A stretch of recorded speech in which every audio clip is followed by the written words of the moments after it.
To fix 100% CPU usage in Windows 11, first, on your keyboard, press and hold Ctrl, Shift and Escape key to open Task Manager. Then click on CPU to sort by CPU usage. Once you'll find the program that using the high CPU, simply right-click on it and select End Task.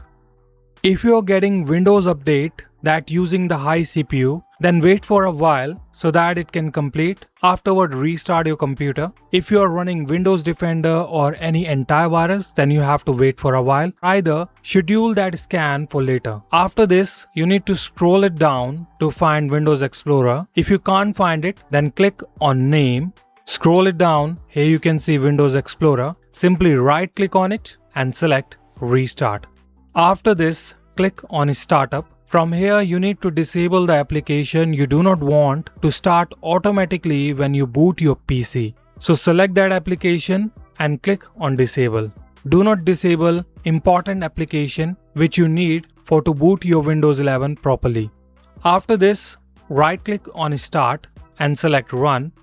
Here you need to type this command appwiz.cpl, then press Enter. From here, you need to uninstall the application which you do not want on your PC. After uninstalling, restart your PC and check if that helps you to fix your problem. If you still need help, leave your comment below or contact us on our Instagram or Facebook page.